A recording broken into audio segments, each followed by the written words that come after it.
Your voice. Your station.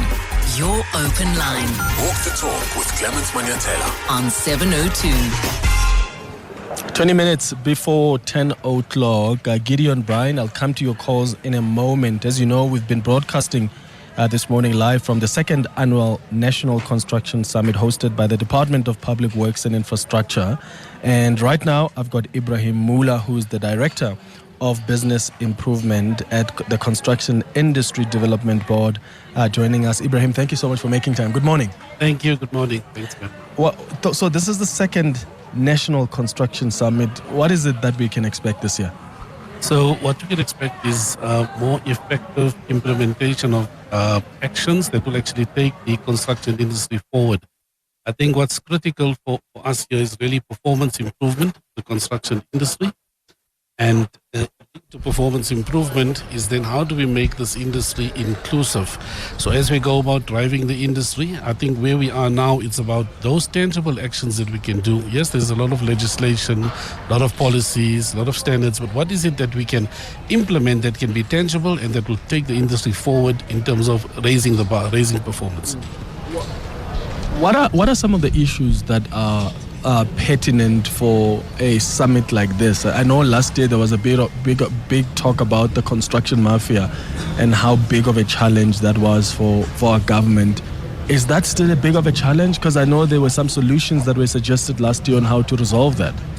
So I think what's very critical is the effectiveness of the actions that are in place. So critical from last year's summit, we found that where you have interdisciplinary, inter-task teams, public and private sector, criminal justice system, communities, you find there's actually effective dealing with the problems. So we found that with the issue of site disruption, extortion, where you have these inter-forums there, you find that it's very effective because then you even find your criminal justice systems, cluster, different departments working together. And what we've actually found is those provinces where it's effective, you find that there's a reduction in the rate of site disruptions.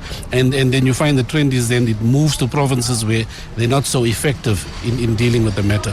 So coming to your question, the same, given the success of the 2024 summit, the Minister of Public Works, Minister Dean McPherson, asked the CIDB that let's keep that trajectory on effectiveness in terms of bringing the industry together, having a few impactful resolutions, implementing it, and then reporting on it. And that's actually where we are. So what we can expect is key actions related to performance improvement of infrastructure clients, contractors that actually do the work, professional service providers, because there's the thinking that the fault always rests with the contractor.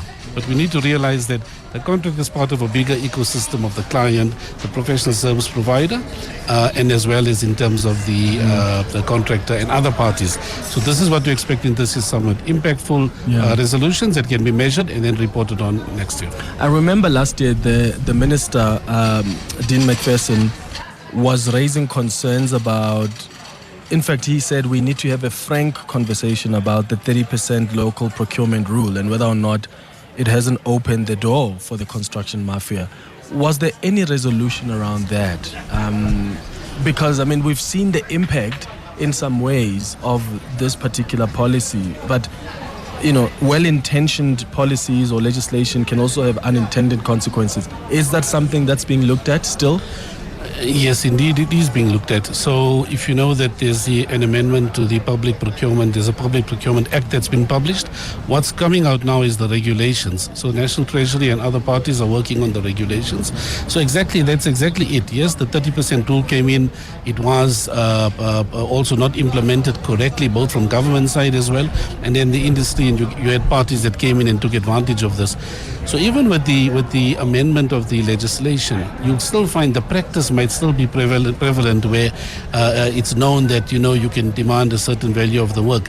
So I think what's very critical is, despite the legislation that's being improved, is to continue with the work in terms of getting all the parties together, ensuring that the law, the rule of law is enforced as well. All right. Ebrahim Moola, thank you so much for speaking to us. Thank you. Looking forward to more engagements at the second annual National Construction Summit taking place here at the Birchwood Hotel in Boksburg. Ebrahim is the Director of Business Improvement at the Construction Industry Development Board. It's 15 minutes now before 10 o'clock.